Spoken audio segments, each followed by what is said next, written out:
আজকে 3 দিন ধরে কোনো ভিডিও ছাড়তে পারিনি, তো আজকে একটা ভিডিও বানালাম। আসসালামু আলাইকুম এভরিওয়ান, কেমন আছেন সকলে? আশা করি সকলে জায়গা থেকে অবশ্যই ভালো আছেন, কারণ আজকে 3 দিন যাবত কোনো ভিডিও ছাড়তে পারি না, কোনো নেট ছিল না, একদম বন্ধ, তাই কারোর সাথে যোগাযোগও হচ্ছে না। তো কেমন আছেন সবাই? আজকে একটা রান্নাবান্নার ভিডিও নিয়ে চলে আসলাম। সেটা হচ্ছে আজকে চাল কুমড়া। এগুলো চিনেন? এগুলো হচ্ছে চাল কুমড়া। এইগুলা দিয়ে আজকে মাছ দিয়ে রান্না করব, আর সাথে থাকবে মুরগির মাংসগুলা ছোট ছোট টুকরো করে নিলাম। এগুলো আলু দিয়ে রান্না করব। আজকে একজন মেহমান আসবে, তার জন্য সব আয়োজন। এই যে দেখেন, এই চাল কুমড়াগুলো রান্না করার জন্য এখানে 4 পিস মাছের মাথা নিলাম। এগুলো দিয়ে রান্না করব। আর যে কোনো সবজি রান্না করতে হলে অবশ্যই মশলাপাতি লাগে, তো এখানে আমি পেঁয়াজ রসুন আদা সব কিছু কেটে কুটে নিলাম। এগুলো রান্না করব। আর এদিকে দেখেন একটা বিড়াল বসে আছে, আর আকাশের অবস্থা অনেকটাই ভালো। আর এদিকে চাল কুমড়া রান্না করার জন্য চাল কুমড়াগুলো আগে একটা কড়াইতে লাল লাল করে একটু দাগ লাগাতে হয়।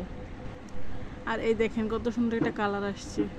আর এদিকে মাছ মুরগি সবগুলোই ধুয়ে এনে রেডি করে রাখলাম। এদিকে মুরগিগুলো ভাজি, তারপরে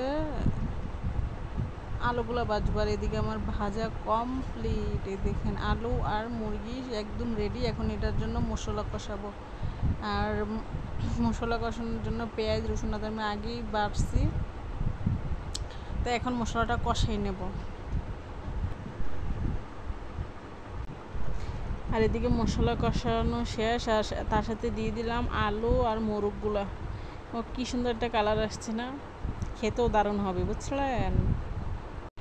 অনেকে আছে অমনি কষাইয়ে রান্না করে, কিন্তু আমি সব সময়, আপনারা ভিডিওতে দেখতে পেয়েছেন, আমি সবসময় মোরগটা এইভাবেই রান্না করি। একটু ভাজা দিয়ে, ফার্মের মোরগ তো অনেকে খেতেও চায় না, তো একটু ভাজা দিয়ে তারপরে রান্না করি। আর এই দেখেন এই মোরগটা আসছে ডিম পাড়ার জন্য। আর এদিক দিয়ে মুরগির মাংসটা আমি কষানোর পরে সামান্য পরিমাণ জল দিয়ে বসাই দিয়েছি, যাতে আলুটা সিদ্ধ হয়। তো আর এদিকে আছে মাছের মাথা, 4-4টা মাছের মাথা, এগুলা দিয়ে চাল কুমড়া দিয়ে রান্না করব। তাই আমি আগে মাছটি ভাজবো, ভাজার পরে তারপরে মশলাটা কষাবো। আর মাছ ভাজা কমপ্লিট। আর এখানে মশলাটা কষাইতেছি, এর মধ্যে চাল কুমড়াটা দিয়ে দিব। তো কেমন হইতেছে রান্না বান্না বলেন তো? তো এই যে চাল কুমড়া এখন দিয়ে দেব। আর ফার্স্ট আনছি চাল কুমড়া রান্না করার জন্য, আর কোনো সময় রান্না করি নাই। দেখি খেয়ে কেমন লাগে। আর কার কার পছন্দ চাল কুমড়া দিয়ে মাছ দিয়ে, অবশ্যই সেটা জানাবেন কমেন্টের মাধ্যমে।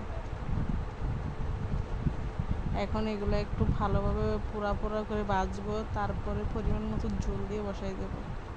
এই যে দেখেন মাছও দিয়ে দিলাম, আর পরিমাণ মতো জলও দিয়ে দিলাম।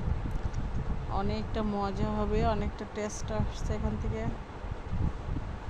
এদিকে দেখেন আমার 3-3টা মোরগের ছাও আসছে খাওয়ার জন্য। তো আজকে আমার রান্নাবান্না কেমন হয়েছে অবশ্যই জানাবেন। আর যদি আপনাদের কাছে ভিডিওটা ভালো লেগে থাকে, তাহলে লাইক কমেন্ট তার সাথে শেয়ার করে দিবেন। তো ওকে, আল্লাহ হাফেজ, সকলে ভালো থাকবেন, সুস্থ থাকবেন।